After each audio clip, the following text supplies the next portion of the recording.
अच्छी खबर में किंतु की गुंजाइश न रह जाए और बुरी खबर से परंतु सच्चाई ढूंढ कर लाए। ऐसी अच्छी और सच्ची खबरों के साथ आपके साथ मैं हूं नवजोत रंधावा। एक ऐसा शो जहां दिन की बड़ी खबर हम आपको आसान शब्दों में पॉइंट बाय पॉइंट समझाएंगे, यानी बड़ी खबर का सच्चा और अच्छा विश्लेषण। पुंछ हमले की गुनहगारों की उल्टी गिनती शुरू, 2 आतंकियों के स्केच जारी, 20 लाख का इनाम। लोकसभा चुनाव की लड़ाई तीसरे चरण में आई। कुल 11 राज्यों की 93 लोकसभा सीटों पर होगा मतदान। अंतिम चरण में महातीर्थ की महातैयारी, 4 दिन बाद 4 धाम यात्रा का शुभारंभ। खबरों में सबसे पहले बात पुंछ हमले की करेंगे। जम्मू कश्मीर के पुंछ में 4 मई को एयरफोर्स के काफिले पर हुए हमले के आरोपियों को पकड़ने के लिए सुरक्षा एजेंसियों ने अपनी जांच का दायरा और बढ़ा दिया है और इसी कड़ी में आज सेना की तरफ से 2 आतंकवादियों के स्केच जारी किए गए हैं और इनका पता बताने वाले को 20 लाख रुपए के इनाम की घोषणा भी की गई है। लगे हाथ करीब 20 लोगों को हिरासत में लेकर पूछताछ की जा रही है ताकि हमलावरों तक पहुंचने के लिए कोई सुराग मिल पाए।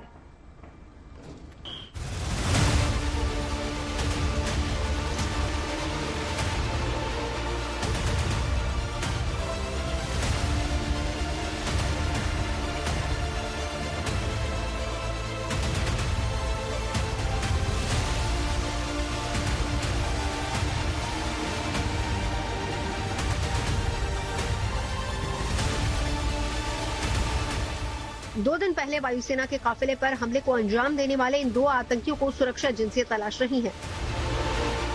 इन हमलावरों की तलाश में पुंछ का चप्पा चप्पा खंगाला जा रहा है।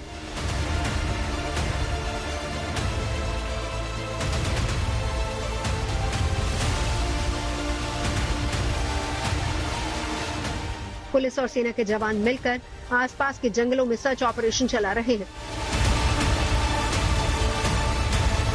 जगह जगह नाकाबंदी कर गाड़ियों की चेकिंग की जा रही है। इस काम में डॉग और बॉम्ब स्क्वाड की मदद भी ली जा रही है।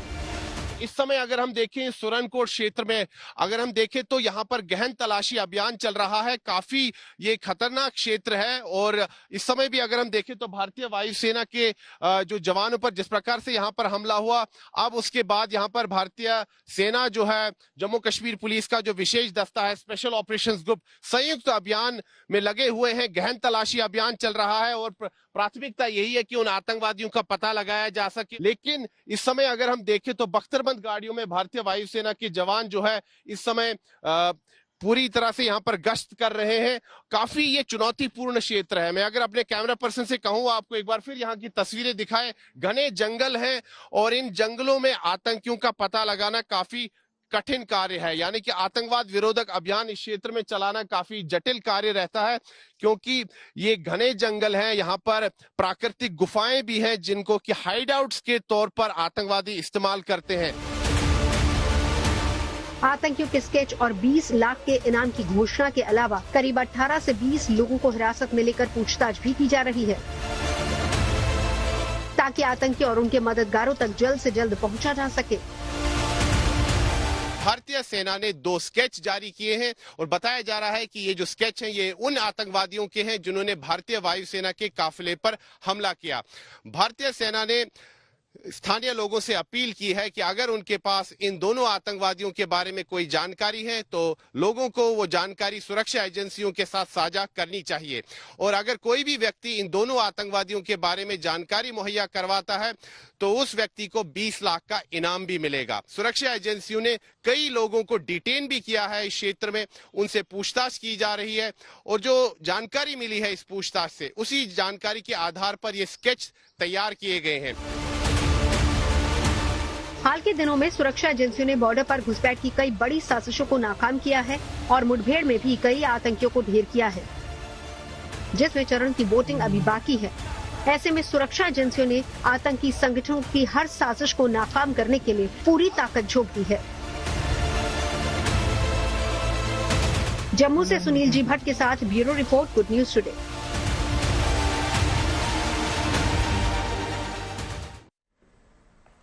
और अब बात करते हैं तीसरे चरण के मतदान की। 7 अप्रैल यानी कि कल 11 राज्यों की 93 लोकसभा सीटों पर मतदान होना है। इनमें कई वीवीआईपी सीटें भी शामिल हैं। थर्ड फेज में 6 केंद्रीय मंत्री, 4 पूर्व मुख्यमंत्रियों के अलावा कई राजनीतिक परिवारों के चश्मोचराग मुकाबले में हैं। जिन 93 लोकसभा सीटों पर उम्मीदवारों के भाग्य का फैसला होना है, उनमें कौन कौन सी सीटें हैं वो आपको बता देते हैं। गुजरात की 26 में से 25 सीटें हैं। सूरत सीट पहले ही बीजेपी निर्विरोध जीत चुकी है। तीसरे चरण में ही कर्नाटक की 28 लोकसभा सीटों में से बची 14 सीटों के लिए मतदान होना है। कल ही महाराष्ट्र की 48 में से 11 लोकसभा सीटों पर चुनाव लड़ा जाएगा।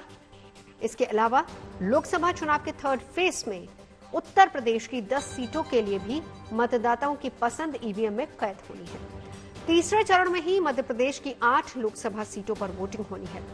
7 मई को ही छत्तीसगढ़ की 7 सीटों पर अपना राजनीतिक भाग्य आजमा रहे प्रत्याशियों को लेकर फैसला हो जाएगा। बिहार की झंझारपुर, सुपौल, अररिया, मधेपुरा और अररिया सीट पर भी चुनाव होना है। इन 5 सीटों पर भी कल ही मतदान होगा। असम और पश्चिम बंगाल की 4 सीटों पर खड़े उम्मीदवारों के भी राजनीतिक भविष्य का फैसला कल ही होना है। लोकसभा चुनाव के थर्ड फेज में ही गोवा की सभी 2 सीटों पर मतदान होगा। इसके साथ ही केंद्र शासित प्रदेश दादर नागर हवेली और दमन और दीव की 2 सीटों पर भी तीसरे चरण में वोटिंग होनी है। तीसरे फेज में करीब 120 महिलाओं समेत 1300 से अधिक उम्मीदवार मैदान में हैं। इनमें कई बड़े नेता भी शामिल हैं, जिनमें गुजरात के गांधीनगर से लगातार दूसरी बार केंद्रीय गृह मंत्री अमित शाह भी चुनाव लड़ रहे हैं। गुजरात के ही पोरबंदर से मनसुख मांडविया पहली बार चुनाव लड़ रहे हैं। पिछली बार यहां से बीजेपी ही जीती थी। सौराष्ट्र में आने वाला राजकोट गुजरात का चौथा सबसे बड़ा शहर है, जहां से केंद्रीय मंत्री पुरुषोत्तम रूपाला अपना भाग्य आजमा रहे हैं। साल 2008 में अस्तित्व में आए कर्नाटक के धारवाड़ से प्रहलाद जोशी चौथी बार चुनाव लड़ रहे हैं और वो यहां से लगातार 3 बार सांसद रह चुके हैं। तीसरे चरण में ही उत्तर प्रदेश की आगरा लोकसभा सीट का फैसला होना है, जहां से केंद्र में स्वास्थ्य और परिवार कल्याण राज्य मंत्री एसपी सिंह बघेल लगातार दूसरी बार चुनाव लड़ रहे हैं। 2002 से 2014 तक मध्य प्रदेश की गुना लोकसभा सीट से कांग्रेस के टिकट से चुने गए ज्योतिरादित्य सिंधिया इस बार वहीं से ताल ठोक रहे हैं। फर्क सिर्फ इतना है कि इस बार वो बीजेपी के प्रत्याशी हैं।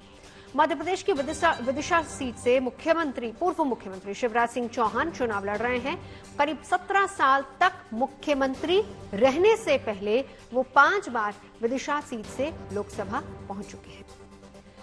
मध्य प्रदेश की राजगढ़ लोकसभा सीट से कांग्रेस प्रत्याशी और पूर्व मुख्यमंत्री दिग्विजय सिंह के राजनीतिक भविष्य का फैसला होना है। साल 1984 और साल 1991 में वो यहां से जीत दर्ज कर चुके हैं। इस बार उनका मुकाबला साल 2014 और 19 में चुनाव जीत चुके बीजेपी उम्मीदवार रोडमल नागर से है। तीसरे चरण में मुलायम सिंह यादव का परिवार के 3 सदस्य भी मैदान में हैं, जिनमें खासतौर पर समाजवादी पार्टी के राष्ट्रीय अध्यक्ष अखिलेश यादव की पत्नी डिंपल यादव मैदान में हैं। मैनपुरी से वो चुनाव लड़ रही हैं। यहां बीजेपी ने उनके खिलाफ पर्यटन मंत्री जयवीर सिंह को मैदान में उतारा है। समाजवादी पार्टी के वरिष्ठ नेता और अखिलेश यादव के चाचा शिवपाल यादव के बेटे आदित्य यादव बदायूं से मैदान में हैं। साल 2009 और 14 में जिसका प्रतिनिधित्व उनके चचेरे भाई धर्मेंद्र यादव ने किया था, वही प्रोफेसर रामगोपाल यादव के बेटे अक्षय यादव फिरोजाबाद से समाजवादी पार्टी के उम्मीदवार हैं। उत्तर प्रदेश के पूर्व मुख्यमंत्री और बीजेपी के दिग्गज नेता कल्याण सिंह के बेटे राजवीर सिंह भी एटा सीट से हैट्रिक लगाने की उम्मीद कर रहे हैं। तीसरे चरण के दौरान गुजरात की सभी सीटों पर मतदान होना है। 26 सीटें हैं गुजरात में, बस मतदान जो है 25 सीटों पर होगा। 1 सीट सूरत पहले ही भाजपा जीत चुकी है। अहमदाबाद की ये स्कूल है, निशान स्कूल, जहां पे देश के प्रधानमंत्री जो है वो अपना वोट डालते हैं। यहाँ पे वो मतदान करते हैं। कल सुबह 7:30 बजे जो है वो यहाँ वोटिंग करने पहुंचेंगे। सुबह 7:30 बजे वो वोटिंग करेंगे और यहीं से हर बार जब भी चुनाव होता है तब वो यहाँ पे मतदान करने आते हैं। तो यहाँ पे उनका मतदान, ये मतदान केंद्र है जहाँ पे आके वो मतदान करेंगे।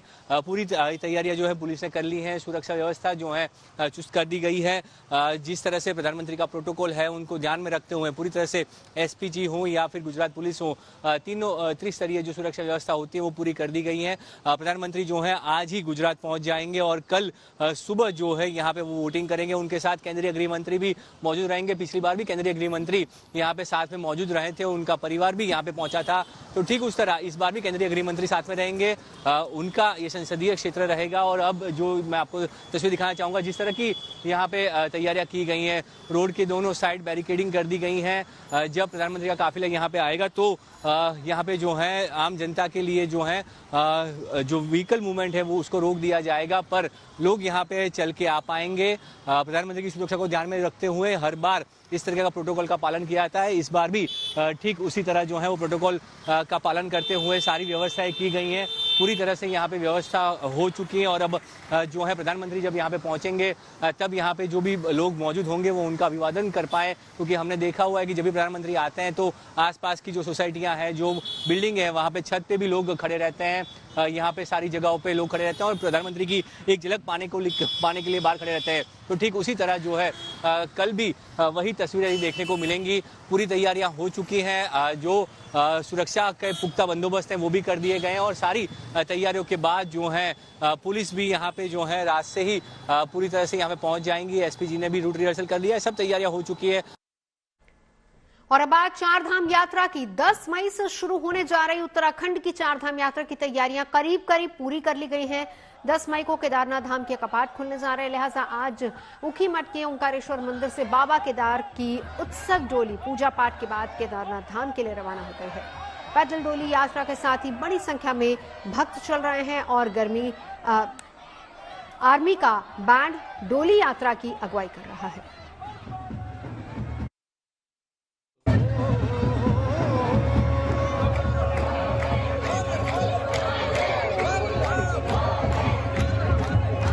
केदार की पंचमुखी विग्रह फूलों की सजी डोली पर सवार होकर जैसे ही ओंकारेश्वर मंदिर से निकली, पूरा ऊखीमठ बाबा की जयकारों से गूंज उठा।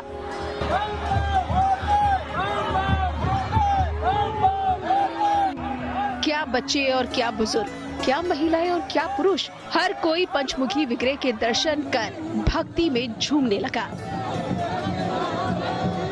आस्था और भक्ति के रंग से सराबोर ये तस्वीरें चार धाम यात्रा का इंतजार कर रहे श्रद्धालुओं के लिए किसी खुशखबरी से कम नहीं है।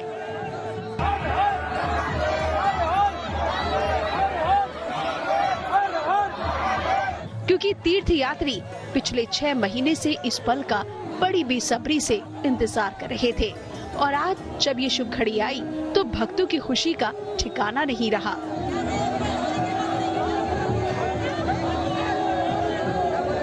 इस खास मौके पर न सिर्फ ओंकारेश्वर मंदिर को 8 क्विंटल फूलों से सजाया गया, बल्कि बाबा की चांदी की डोली को भी फूलों से सजाया गया और पंचमुखी विग्रह का भी विशेष श्रृंगार किया गया और फिर मंत्रोच्चार के बीच पूजा संपन्न हुई, जिसके बाद बाबा केदार की पंचमुखी मूर्ति को फूलों से सजी डोली पर विराजमान कर केदारनाथ धाम के लिए रवाना किया गया। उसमें केदारनाथ का ज्योतिर्लिंग 11वें ज्योतिर्लिंग है। उसकी परंपरा 11 को अलग है। 6 महीने ऊपर भगवान की पूजा होती है, 6 महीने देवताओं द्वारा पूजा होती है। और ऊखीमठ में 6 महीने अभी तक कार्तिक शुद्ध प्रतिपदा से द्वितीया से यहाँ पर पूजा चल रही थी।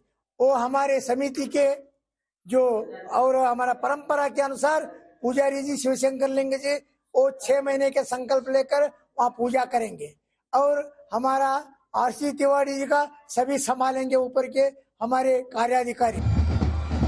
बाबा केदार की डोली के संग सेना का बैंड, पुजारी और भक्तों की भीड़ चल रही थी। रास्ते में भी पंचमुखी विग्रह के दर्शन के लिए लोगों का हुजूम उमड़ रहा है। मंदिर समिति की ओर से बताया गया कि डोली यात्रा का पहला पड़ाव आज विश्वनाथ मंदिर गुप्तकाशी है।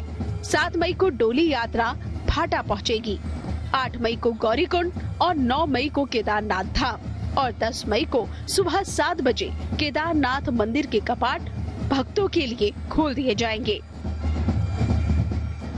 7 तारीख को विश्वनाथ मंदिर गुप्तकाशी से प्रस्थान कर पैदल मार्ग से भाटा पहुंचेगी। भाटा के पश्चात 8 तारीख को भगवान का जल उत्सव विग्रह गौरीकुंड पहुंचेगा और 9 तारीख प्रातः गौरी माई मंदिर से भगवान केदारनाथ जी का जल विग्रह केदारनाथ भंडार में अवस्थित होगा तथा 10 तारीख प्रातः 7 बजे भगवान श्री केदारनाथ जी के कपाट खोले जाएंगे। 10 मई को ही गंगोत्री और यमुनोत्री धाम के कपाट भी खोल दिए जाएंगे, जबकि 12 मई को बद्रीनाथ धाम के कपाट भक्तों के लिए खोल दिए जाएंगे। अभी कपाट खुलने में भले ही 4 दिन बाकी है, लेकिन अभी से ही 4 धाम यात्रा पर जाने वाले तीर्थ यात्रियों का आंकड़ा 20 लाख को पार कर गया है। बड़ी बात यह है कि 20 दिनों में ही श्रद्धालुओं ने रजिस्ट्रेशन का ये नया रिकॉर्ड बनाया है।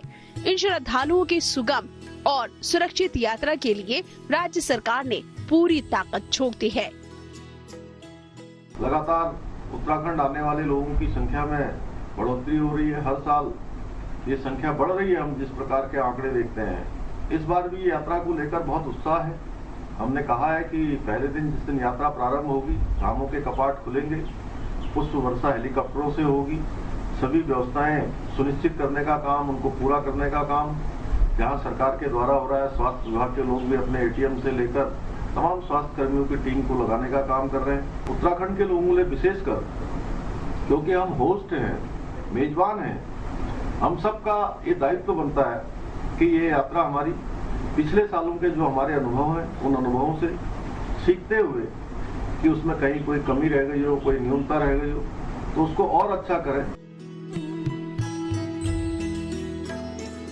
हिंदू आस्था की सबसे बड़ी धार्मिक यात्रा 4 धाम यात्रा को लेकर अभी से जो उत्साह भक्तों में दिखाई दे रहा है, उसे देखते हुए ये अनुमान लगाया जा रहा है कि इस साल पुराने सभी रिकॉर्ड टूट सकते हैं।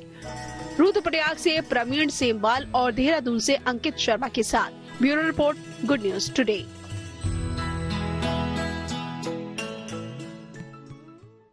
और अब आपको लेकर चलते हैं मुंबई की शान के सफरनामे पर। मुंबई लोकल की तरह ही मुंबई की बसें मुंबईकरों के लिए लाइफलाइन कही जाती हैं।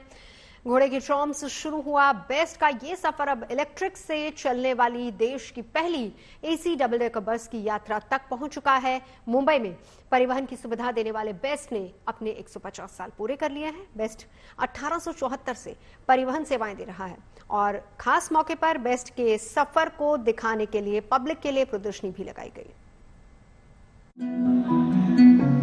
मुंबई लोकल मुंबई करों की जान है, तो मुंबई की सड़कों पर फराटा भरने वाली बेस्ट बसें मुंबई की शान है। मुंबई लोकल की तरह ही रोजाना लाखों यात्रियों को उनकी मंजिल तक पहुंचाने वाली बेस्ट बसें मुंबई की लाइफलाइन है। बृहन मुंबई म्यूनिसिपल कॉरपोरेशन के तहत चलने वाली बेस्ट बसों ने 150 साल पूरे कर लिए हैं। 1874 से शुरू हुई सार्वजनिक परिवहन की सेवा ने तब से अब तक परिवर्तन के कई दौर देखे हैं। 1874 में ट्रांसपोर्ट के रूप में मुंबई में पहली ट्रम कार चलाई गई, जो कुछ इस तरह की थी, घोड़ों द्वारा खींची जाती थी।